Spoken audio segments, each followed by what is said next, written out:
Alright, now welcome back to CXC style multiple choice questions, and now we are on to the third topic, which is speed, velocity, and acceleration.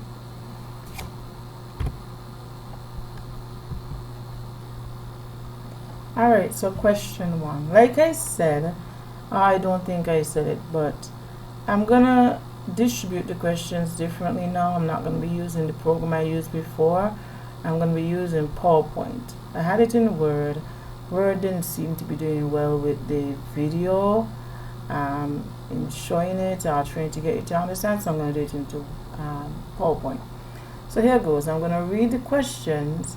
I hope you have your pencils and papers out, and while I read the question, you're going to pick the best answer, and then I'm going to move on. I'm not going to give you the answer right away. I'm going to let you work through it.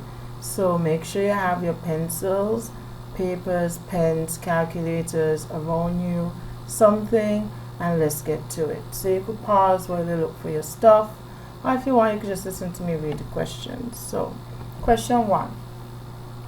Which unit below is shared by both velocity and speed?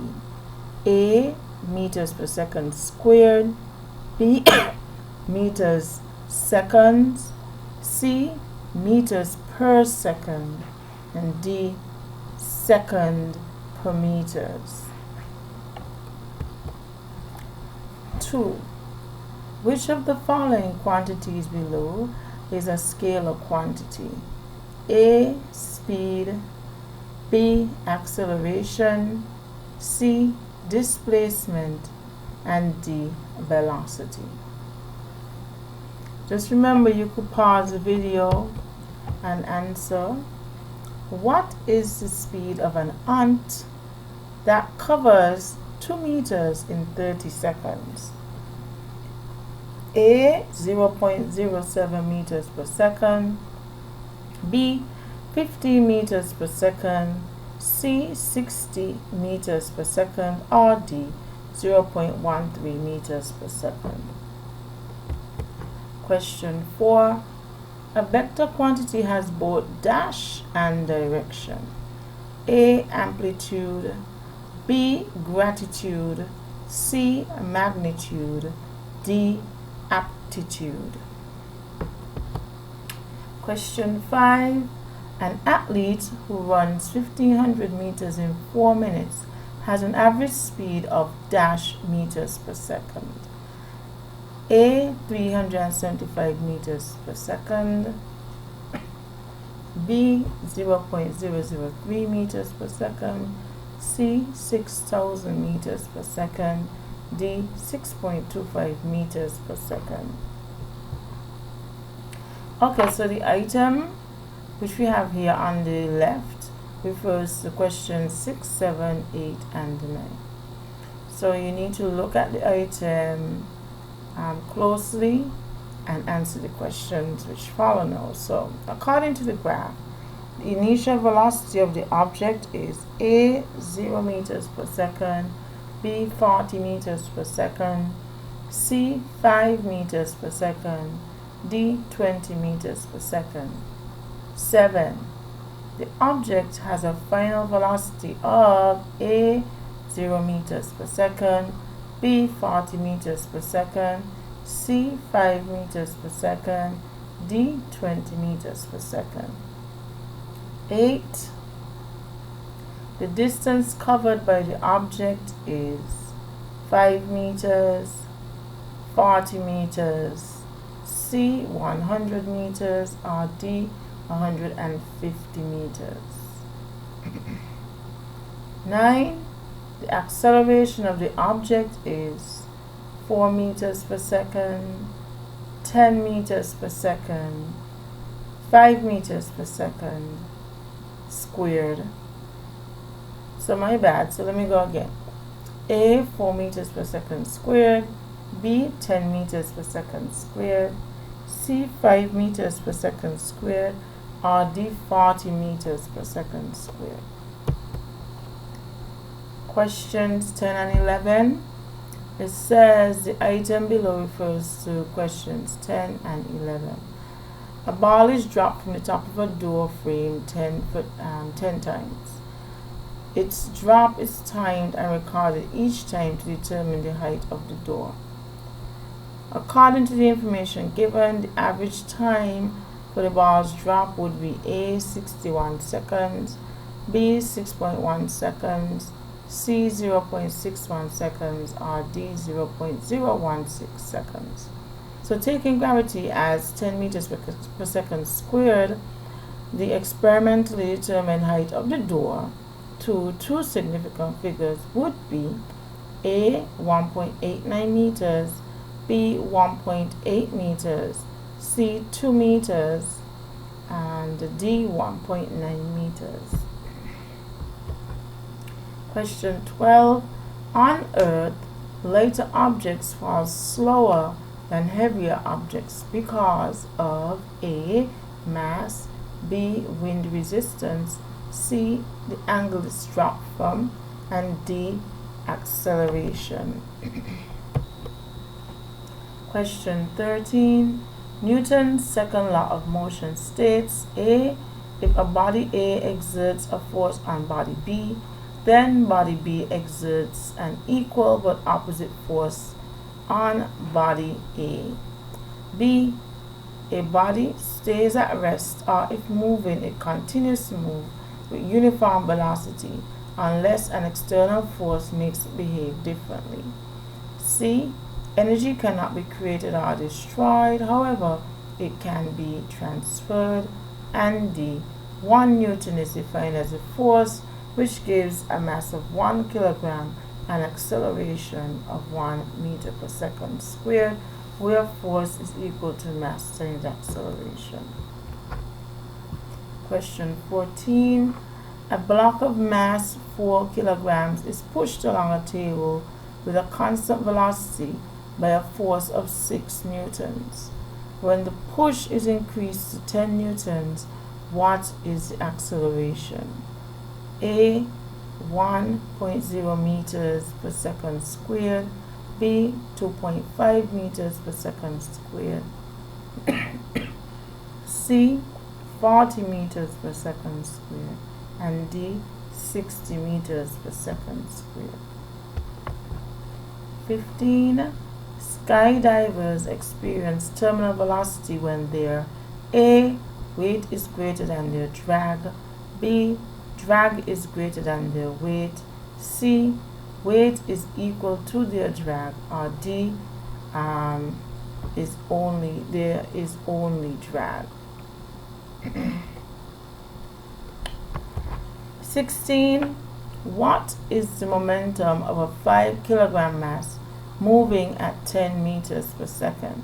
A, 0.5 kilogram meters per second, B, 2 kilogram meters per second, C, 0.2 kilogram meters per second, or D, 50 kilogram meters per second. Question 17. Which of the following scenarios explain an elastic collision? A, a car colliding into a wall and coming to an abrupt stop. B, 2 billiard balls hitting, then going their separate ways. C, a stuffed giraffe landing onto a pillow after being thrown by a baby. D, 2 persons bumping into each other while dancing, but continue to dance in an embrace face to face. Question 18.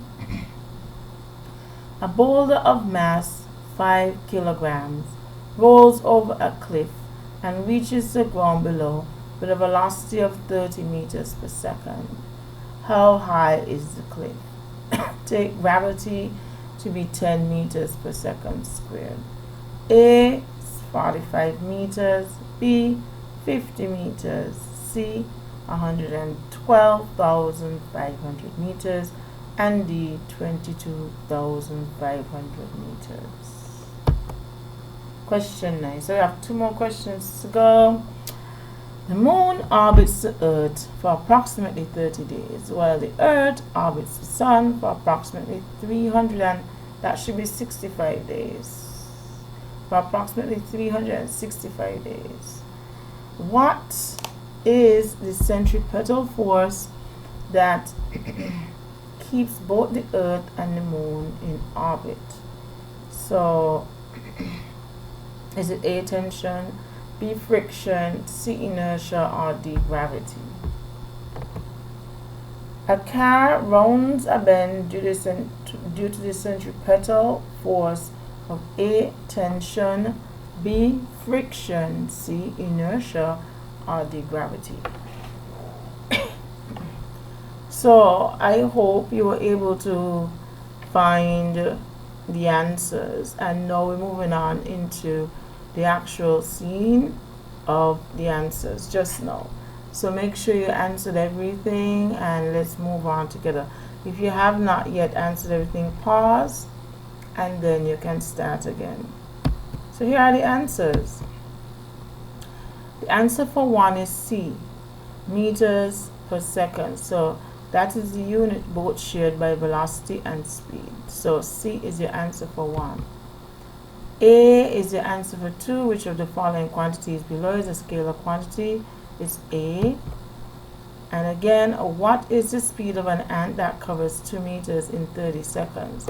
If speed is equal to distance over time, you just divide 2 meters by 30 seconds and you will get 0.07 meters per second. So A is your answer.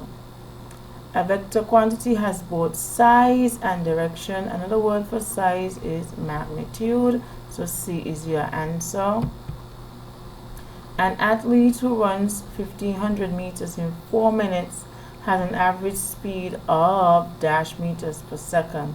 Again, here you're working out average speed. So you have distance over time, 1500 meters, gotta convert those minutes to seconds, and once you do that you get 6.25 meters per second. So that's D. Question 6, 7, and 8 refers to the drawing, and the initial velocity of the object is 20. As you can see here, it starts here at 20 meters per second.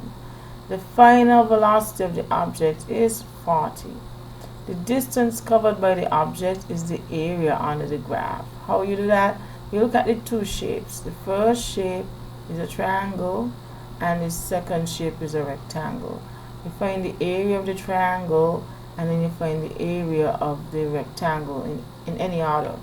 And then when you find that, you add them together. For the area for the rectangle was 100 meters.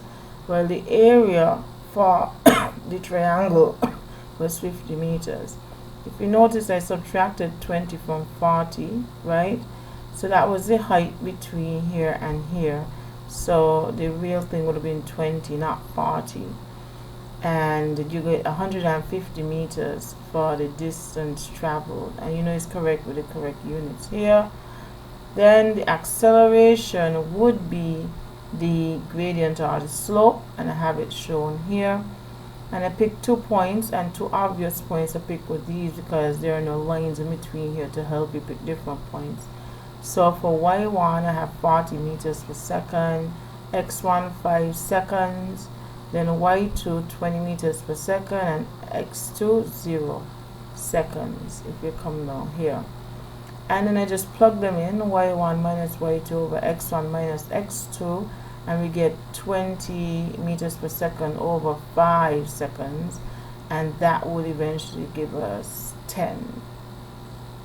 Oh no, I have the wrong thing. It would eventually give you 4. My bad. Let me fix that. So it would definitely give you 4.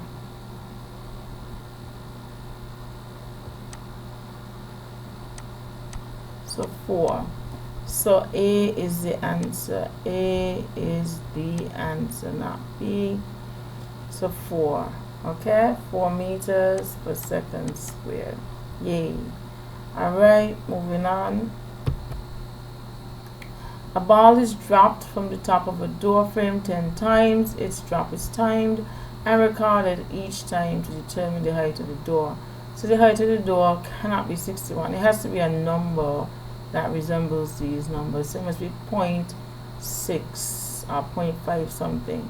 So 61 goes, 6.1 goes, 0.06 goes. So you didn't even have to do a calculation. So it would be 0.61. If you did, adding up all of these would give you 6.1 seconds. And then because there are 10 trials, you divide by 10, or 10 numbers, divide by 10 to give you 0.61 seconds. Then it says to determine the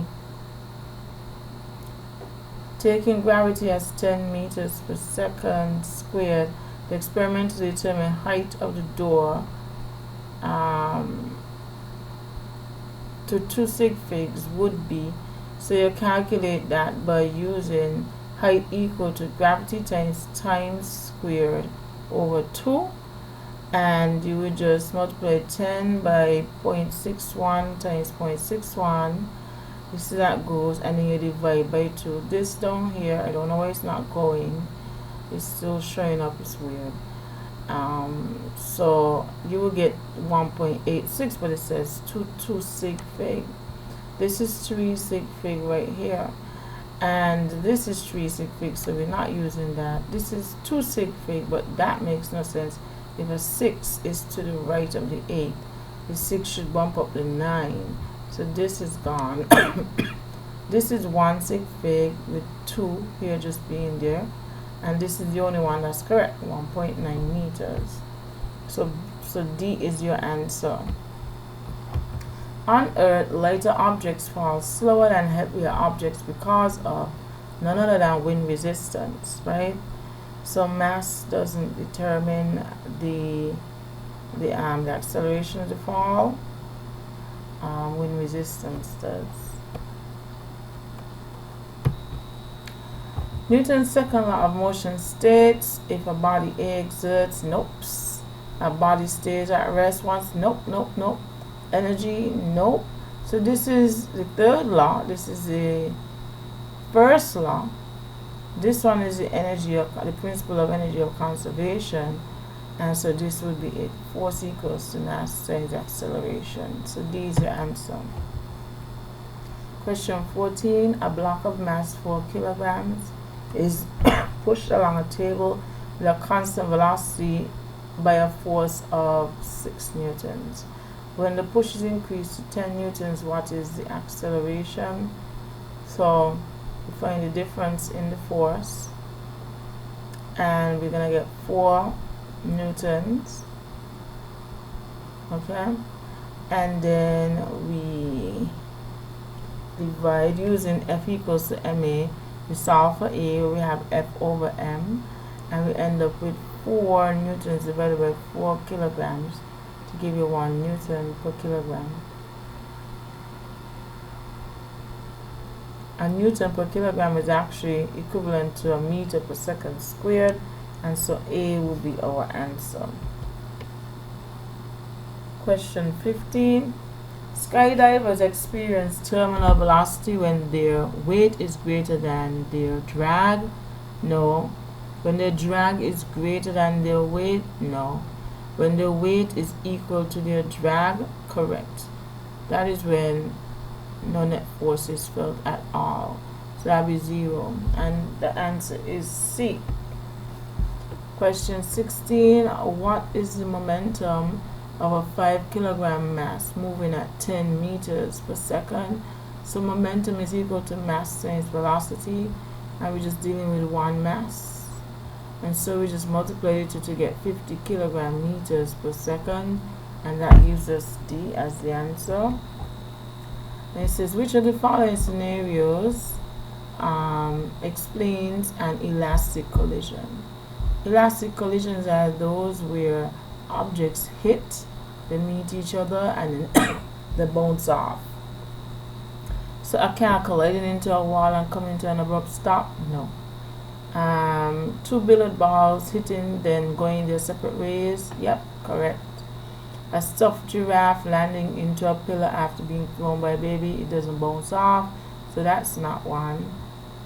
These A, C, and D actually are inelastic collisions. Two persons bumping into each other while dancing but continue to dance and then embrace face to face? No. Question 18. A boulder of mass 5 kilograms rolls over a cliff and reaches the ground below with a velocity of 30 meters per second. How high is the cliff? Now this is a case of potential energy equaling to kinetic energy. And I did it here. I wrote down all that we have. We have the mass, we have the velocity, and we equate the two, and then we know we're looking for height. And since we're looking for height, we get rid of mg, and at the same time you realize you're dealing with the same mass, so the mass gets cancelled as well. So you're left with velocity squared over gravity times 2, and that will give us a beautiful 45 meters.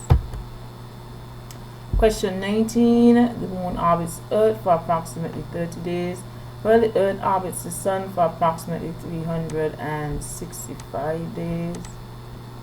And what is the centripetal force that keeps both the Earth and the moon in orbit? And that will be gravity. A car rounds a bend due to the centripetal force of gravity. Alright, so this is the end. I hope that you got everything correct. See you soon for the next section, which I think will be pressure. I think. Alright. Hopefully that'll be out by Wednesday or tomorrow. Good luck. Keep on trying. Bye, kids. Bye, students. Enjoy.